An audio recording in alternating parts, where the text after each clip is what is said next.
Hello दोस्तों, स्वागत है आप सभी का एक और बार अपने YouTube channel KD math classes में। और आज का हमारा टॉपिक है गुना और भाग। तो आज हम लोग सीखने समझने वाले हैं गुना भाग के कुछ नए नियम और कुछ नए तरीके, जिससे कि हम लोग गुना भागा वाले सवालों को बहुत बेहतर तरीके से सॉल्व कर पाएं। तो आज की वीडियो को शुरू करने से पहले हम आपसे रिक्वेस्ट करना चाहेंगे कि आपने अगर हमारी पिछली वीडियो नहीं देखी है, जो कि हमने बनाई है जोड़ घटा के नए नियमों के बारे में, अगर आपने उस वीडियो को अब तक नहीं देखा है तो आज आपको ये क्लास थोड़ी सी अजीब लगेगी, थोड़ी सी बातें आपको अटपटी लगेंगी और कुछ नियम भी आपको उल्टे सीधे लग सकते हैं। इसलिए आप पहले जाकर के उन नए नियम को समझिए, उसके बाद आप इस वीडियो पे वापस आइए, तो आपको बेहतर समझ में आएगा कि आखिर जोड़ घटा को हमने किस तरह से यहाँ पे सॉल्व किया है, जो कि हमें गुना भाग के नए नियमों में भी काम आने वाले हैं। तो चलिए शुरू करते हैं आज की क्लास। पिछली क्लास में मैंने आपको बताया था कि हर एक संख्या के पास अपना जोड़ या घटा का एक अपना अपना चिन्ह होता है, ठीक है। जैसे कि ये जो 4 है, इसके पास अपना भी एक चिन्ह है जो कि यहाँ प्लस छुपा हुआ है। ये जो 3 है, इसका भी एक अपना चिन्ह है जो कि है प्लस,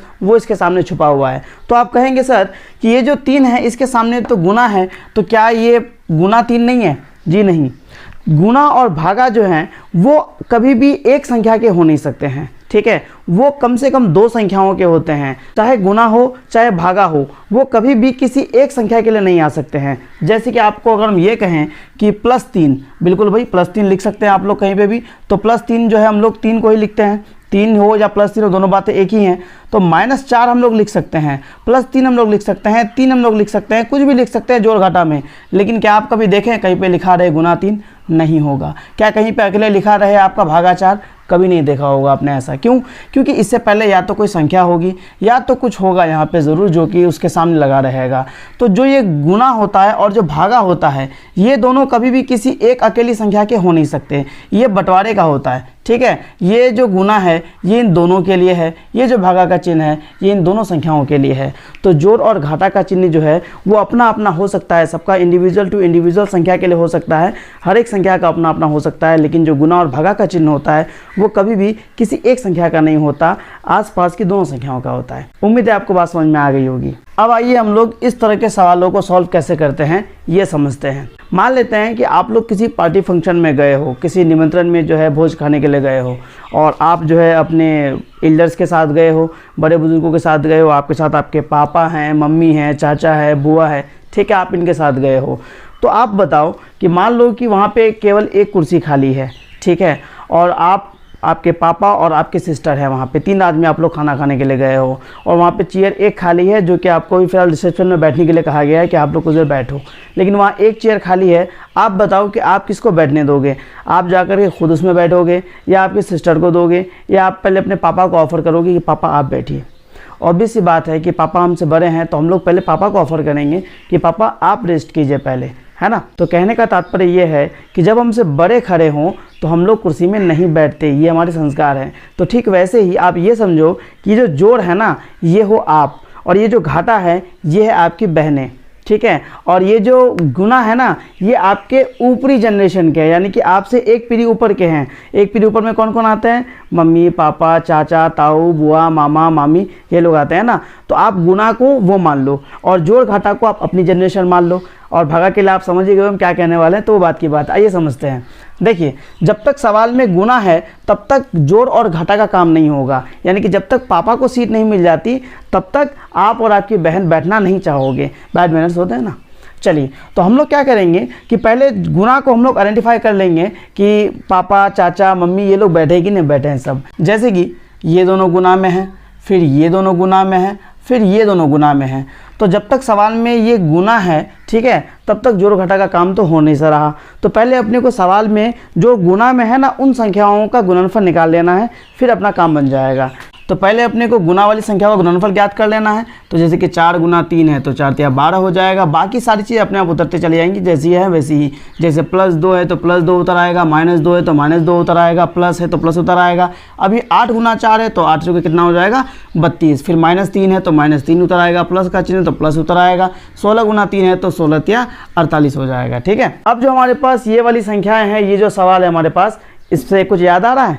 जो पिछली वीडियो है जोड़ घटा वाली, उसमें हमने ऐसे ही सवालों को डील किया था। और अगर आपने वो वीडियो नहीं देखी है तो अब आपको होने वाली है दिक्कत, इसलिए जाइए पहले उस वीडियो को देखिए अगर आपने नहीं देखी है तो। चले आगे बढ़ते हैं। तो नए नियमों के हिसाब से अपने को करना क्या है, प्लस वाली संख्याओं को आगे करना है, माइनस वाली संख्याओं को पीछे करना है। उससे पहले अपने को देख लेना है कि कौन प्लस में और कौन माइनस में है।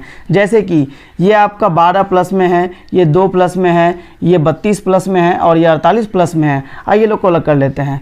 तो 12 का 12 हो जाएगा, प्लस 2 का प्लस 2 हो जाएगा, फिर प्लस 32 को हम लोग आगे लेके आ जाएंगे, फिर प्लस 48 को आगे लेके आ जाएंगे। अब माइनस वाली संख्याओं को लिखना है। फिर हम लोग लिख देंगे जो माइनस वाली संख्या है जो कि है -2, फिर है आपका -3। चलिए ठीक है। अब करना क्या है अपने को कि जो संख्याएं प्लस में हैं उनको अलग जोड़ लेना है और माइनस वाली संख्याओं को अलग जोड़ लेना है।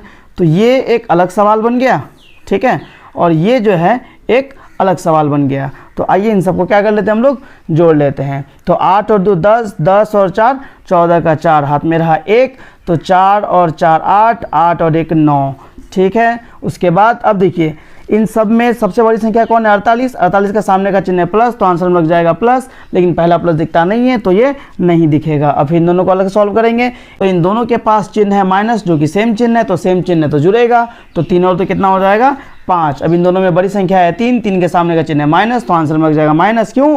क्योंकि बड़ी संख्या के सामने जो चिन्ह रहता है आंसर में भी वही चिन्ह लगता है। ये आपको तब समझ में आएगी बात जब आप पुराने वाली वीडियो देखोगे। अब देखिए यहाँ 94 के सामने है प्लस और 5 के सामने है माइनस, तो दोनों चिन्ह है अलग अलग चिन्ह है तो घटेगा। 94 में चले गया 5 तो बचेगा 89। इन दोनों में बड़ी संख्या है 94, 94 के सामने का चिन्ह है प्लस, तो आंसर में लग जाएगा प्लस, लेकिन पहला प्लस दिखता नहीं है तो ये नहीं दिखेगा। तो ये हो जाएगा अपना फाइनल आंसर। तो अगर आपको बात समझ में आ गई हो तो आप इन दोनों सवालों को सॉल्व कीजिए और सॉल्व करके कमेंट में मुझे इसका आंसर बताइए। अब हम लोग बढ़ते हैं अपने अगले टॉपिक भागा की तरफ। जोड़ को आपने माना है खुद को, घाटा आपने माना है अपनी बहन को, गुना आपने अपने एक पीढ़ी ऊपर को माना है और भागा जो है आपसे 2 पीढ़ी ऊपर है। यानी कि जो भागा है ये जोड़ घाटा का क्या है, दादा दादी की कैटेगरी में आते हैं, दादा दादी नाना और नानी। तो अब आप बताइए जब आपके दादाजी हैं तो क्या आपके पापा कुर्सी में बैठ सकते हैं? नहीं बैठ सकते।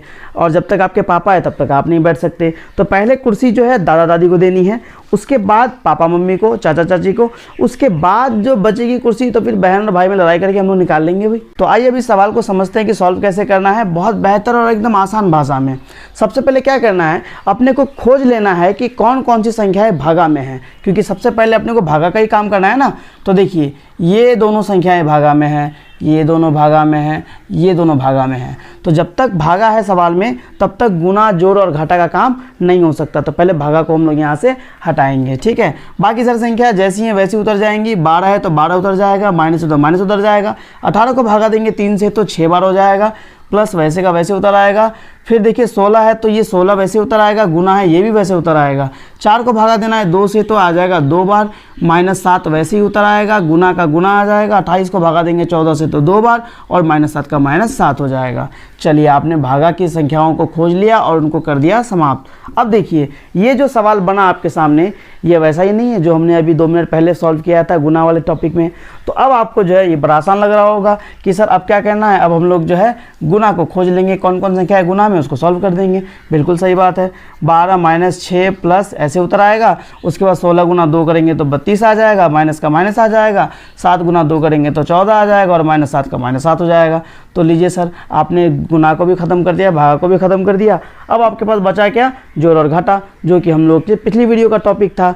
तो जब सवाल में एक से ज़्यादा बार जोड़ घटा का चिन्ह है तो क्या करना चाहिए, प्लस वाले को आगे और माइनस वाले को पीछे करना चाहिए। तो पहले खोज लेंगे कौन कौन प्लस में है।